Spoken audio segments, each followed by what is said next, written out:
જય જીનેન્દ્ર. આજે વેસ્ટમાંથી બેસ્ટ ને બેસ્ટમાંથી બેસ્ટ બનાવવાનું એક સબ્જેક્ટ હતો અમારા સમયે. આજે બધા સબ્જેક્ટ આપણા મોબાઈલમાં વયા ગયા છે. તમને ખબર છે 50 થી 60 વર્ષની ઉંમર પછી દરેક સ્ત્રીઓએ જો કંઈક હુનર ઉદ્યોગ શીખ્યા હોય ને તો લાઈફ બહુ સરસ પસાર થાય છે. જેમ કે તમારી જૂની જૂની વસ્તુને નવી કેમ બનાવો, એ કળા પણ શીખવા જેવી છે. તમારી રસોઈ છે સવારની વધી છે એને તમે રિફાઈ કરો છો, તમે સાંજના એને એવી નવી આઈટમ બનાવી દો છો કે લોકોને ખબર નથી પડતી, પણ વસ્તુ ખવાઈ જાય છે ને વપરાઈ જાય છે. આ વસ્તુઓ શીખવા માટે તમને ખબર નહીં હોય પણ આના ક્લાસ ચાલતા હતા આજથી 50 વર્ષ પહેલાં, અને એ ક્લાસ હું ચલાવતી કે તમારે ક્યારેય પણ સવારની વધેલી વસ્તુને તમે કેવી રીતે રાખશો. ત્યારે અમે કહેતા કે જેટલી વસ્તુ વધી છે બધી તમે ક્રશ કરી નાખો, એમાં 2-3 જાતના લોટ નાખો અને એના પરોઠા બનાવો, મુઠિયા બનાવો, અથવા દરેક શાકભાજી વહેતા હોય તો એની તમે રોટલીની અંદર બાળકોને શેકો અને એની ફેંકી બનાવી દો.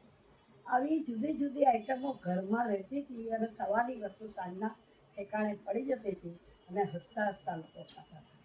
એવી જ રીતે જેમ કે તમારી જૂની સાડી ખૂબ આંખો ફોડી ફોડી અને એમ્બ્રોઇડરીઓ કરી છે, કચ્છી ભરતરી, કેટલા કેટલા વર્ક કરતા હતા ત્યારે, કારણ કે હેન્ડવર્ક ખૂબ હતી એ વખતે ત્યારે.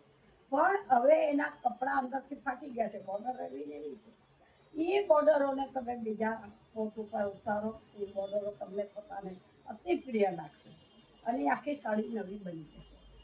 આ રીતે આપણે ઘરની અંદર પણ દરેક વસ્તુને જૂનામાંથી નવી કેમ બનાવી એ કળા સ્ત્રીઓને આપી હતી. આ બધી જ કળા મોબાઈલોએ આપણી ખેંચી લીધી છે. હવે દિવાળીમાં ઘર સાફ કરવાને બદલે પર્યુષણ પહેલાં ઘર સાફ કરે. અરે આ 1.5 મહિનામાં તો જીવદયા પાડવાની હોય છે, જીવને હિંસા કરવા. એક કરોડિયાનું ઝાડુ તોડવા માટે આ 1.5 મહિનાની અંદર ન હોય, પણ અત્યારે ઘર સાફ કરવાનું છે. હવે આ બધી વસ્તુનું જ્ઞાન કોઈને મળતું નથી. જ્યારે પુણ્ય કરવાનું છે ત્યારે પાપ કરે છે, અને પાપ કરવાનું છે ત્યારે પુણ્ય કરે છે. ખરેખર એ જમાનાની અંદર એક એક વ્યાખ્યાનો પર કેટલું સમજાવી જતા હતા. આજે તમને ખબર છે કે 50-60 વર્ષ પછી દરેક સ્ત્રીને એના બાળકો મોટા થઈ જાય, એના સંસારમાં પરોવાઈ જાય પછી સ્ત્રીઓ સાવ ફ્રી થઈ જાય. અત્યારે સ્ત્રીઓ શું કરે છે, કિટી પાર્ટી, વીશી, ઠેક ઠેકાણે મેમ્બરો, ઠેક ઠેકાણે પ્રોગ્રામો, એમાં સમય પસાર કરે છે. તો બહેનો ભાઈઓ, તમને ખબર નથી આ સમય મનુષ્યનો ભાવ પસાર કરવા માટે નથી મળ્યો. એને પાથરો, એને વધુમાં વધુ જાણો, સમજો. હવે આજ તમે વિચાર કરો કે આંખના તેજ આજે આ વર્ષે આ 90 વર્ષે પણ એવા ને એવા કેમ રહ્યા છે? કારણ કે જીવદયા પાડતા શીખવો. જીવદયા એટલે આપણાથી નાના દરેક જીવો કોઈ પણ હોય પછી, પણ એ દરેક જીવની બની શકે તેટલી દયા કરો, એને ખવડાવો, પીવડાવો, એની જતના કરો.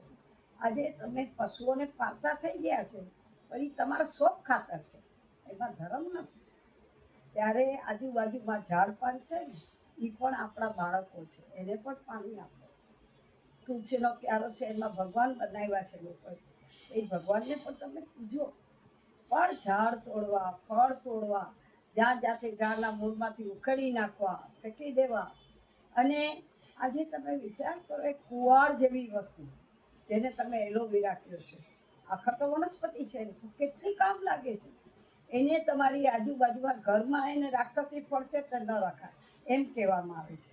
તો તમારા દરવાજાની બહાર કાઢો. પણ એ કુવાડ આજે તમે દાઝી ગયા છો, તો તમને એ કુવાડને ચીરીને મૂકશો ને, એક ફોડો પણ નહીં થાય અને એક ડાઘ પણ નહીં રહે શરીરમાં. અને એ કુવાડ પેટ ઉપર બાંધશો તો તમારા મરડાના જમ્સ બધા ખતમ કરી નાખશે, પેટના દુખાવા ઓછા થઈ જશે. જ્યારે ગળાઓની અંદર ખૂબ ગરમીને ચાંદા પડે ને, ત્યારે અહીંયા કુવાડ અથવા પાકા કેળા બાંધવામાં આવતા હતા.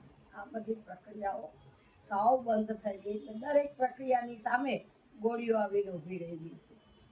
ગોળીનું કામ કરે છે. એક સેકન્ડમાં કદાચ ઝડપી આપણને મટાડી દે છે 100%, પણ એ બધાને પરવડતી કે પોસાતી ન હોય એ માણસો તો કમસે કમ કુદરત ઉપર પ્રયોગ કરો.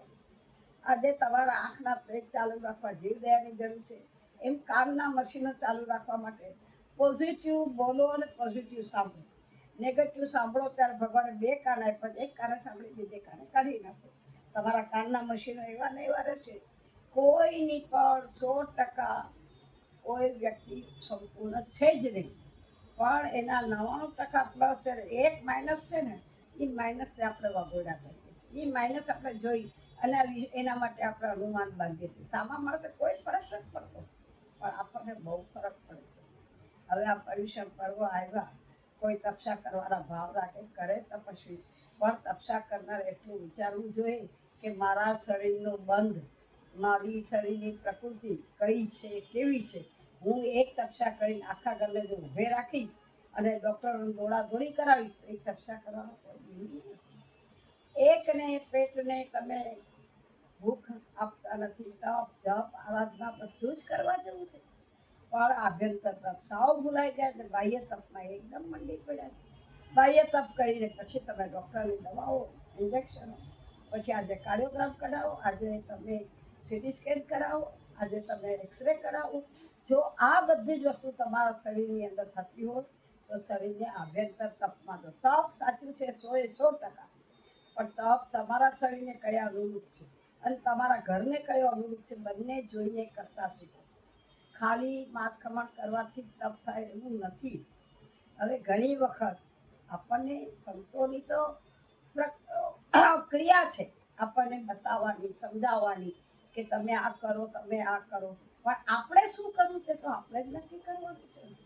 હવે ઘણી વખત હું જોઉં છું કે આજકાલ લોકોને શરીરમાં ગાંઠો બહુ નીકળે છે. ગાંઠ નીકળે એટલે લોકો ગભરાઈ જાય છે, સીધા તરત ડૉક્ટર પાસે દોડે અને એ સીધું શું કરાવે છે, બાયોપ્સી કરાવે. એટલે આમાં તો આવવાનું જ છે તમારું કંઈ ને કંઈ. આ બધા દર્દ બહારથી નથી આવતા, અંદર તો પડેલા જ છે. તમે એમની માટે કે કેન્સર અંદર જ છે, આપણી અંદર જ છે. એક વસ્તુ શરીરની અંદર પડેલી છે, એને ઉખેડવાનું કામ આપણે કરીએ છીએ. હવે દાળ ને કઠોળ ખાવાથી પ્રોટીન વધે છે અને પ્રોટીન વધવાથી ગાંઠો થવા માંડી શરીરમાં. તો વિચાર કરો, તમારે પ્રોટીન ઓછું કરી નાખવું જોઈએ અને પ્રોટીન ઓછું કરવા માટે તમે આર્ગિન તપ કરો છો ને, તો એની અંદર એવો ખોરાક લ્યો કે જેનાથી પ્રોટીન ન હોય. અમને લોકોને ખોરાકની અંદર પણ આયુર્વેદિકમાં કેટલું સમજાવવામાં આવતું કે તમે ભાણે બેસો, જમવા બેસો ને એના પહેલાં કંઈક ગરમ ગરમ દાળનું પાણી, કઠોળનું પાણી, ભાજીનું પાણી વગેરે પીઓ, પછી જમો. કાં જમતા જમતા સાથે ગરમ ગરમ પીતા જાઓ. આ તમારી પાચન શક્તિ સોલિડ અને મજબૂત બનાવશે. આ પર્યુષણ પર્વ નિમિત્તે કોઈ જીવ હિંસા કરતા નહીં. ભલે તમે તમારી વેશભૂષાને તૈયાર કરો છો, તમે તમારા આવવા જવાનો ટાઈમ એડજસ્ટ કરો છો, વ્યાખ્યાન સાંભળવા આવો છો, પ્રતિક્રમણ કરવા આવો છો, જાપ કરવા આવો છો, પણ આ 8 દિવસ માથા ઉપર બરફ મૂકી અને ઘરમાં રહેજો. જો તમે ઘરમાં છોકરાઓને દબડાવીને, ધણીને રખડાવીને જો ધર્મ કરતા હશો ને તો તમે તો નહીં પામો, તો તમારા ઘરનાની શ્રદ્ધા તૂટી જશે અને ક્યારેય ત્યાં સુધી આવશે. ભગવાન કોઈને કોઈ ખોટા રસ્તા બતાવ્યા નથી, બહુ સાચા બતાવ્યા છે, પણ સમયને એડજસ્ટ કરવા માટે તમારે એક 8 દિવસ મોબાઈલ બંધ કરી દીધો. એટલું તો કરી શકશો ને. આપણે અઠાઈ મોબાઈલ નહીં લઈએ આ વખતે, અને જોવું હોય તો આખા દિવસમાં કોઈનો પણ ફોન આવે તો 2 મિનિટમાં વાત કરીને આપણે મૂકી દઈએ અને આખા દિવસમાં એક અડધો કલાક ટાઈમ એવો રાખો. તમે જમીને બેસો કે તમે બપોરના 1 થી 2ની અંદર દોઢની વચ્ચે તમારે જે જોવું હોય જોઈ લો. આટલું તો કમસે કમ કરશો. આ તો સામાયિક કોઈ બધી તમારી વહી જાય છે. બધી જે ક્રિયા સમયે કરવાની છે બધી મોબાઈલે ખેંચી લીધી છે. આજે ઘણી વખત બહુ અફસોસ બી થાય. એવું નથી કે મોબાઈલ ખરાબ છે, મોબાઈલ ખરાબ નથી, મોબાઈલમાંથી શીખવાનું ઘણું જ છે, પણ એ વસ્તુનો ઉપયોગ કેટલો કરે છે એ લોકોએ સમજવાનું છે. આનો સદુપયોગ ક્યારેય કરી શકશે.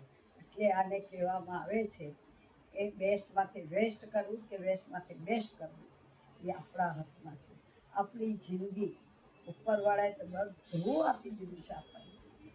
એક મશીનો અંદર ગોઠવા છે. પણ એ વસ્તુનો સદુપયોગ કરો કે દુરુપયોગ કરવો તે તો આપણા હાથમાં છે. અને સિર્ફ આ 8 દિવસ તો ભગવાને તમને આખા વીણીને આપ્યા. જે 12 મહિના નથી કરતો 6 મહિના, 6 મહિના નથી કરતો 4 મહિના, 4 મહિના નથી કરતો 1.5 મહિના નથી કરતો, 8 દિવસ તો તમારા શરીરની તમારા આત્માની દયા ખાજો. અને 8 દિવસની અંદર થાય તેટલી તપ જપને આરાધના કરી લેજો. જેનાથી જે થાય, જેના જે સંજોગો હોય, પણ કમસે કમ માથા ઉપર બરફ રાખજો અને વાણીમાં સાકર રાખજો. ઘરમાં પણ કોઈ તમારાથી હર્ટ ન થવું જોઈએ અને બહાર પણ કોઈને આપણાથી વાણીથી ત્રાસ ન થાય. સૌથી પહેલું એ જ ધ્યાન રાખવાનું છે. જય હિન્દ, જય માં.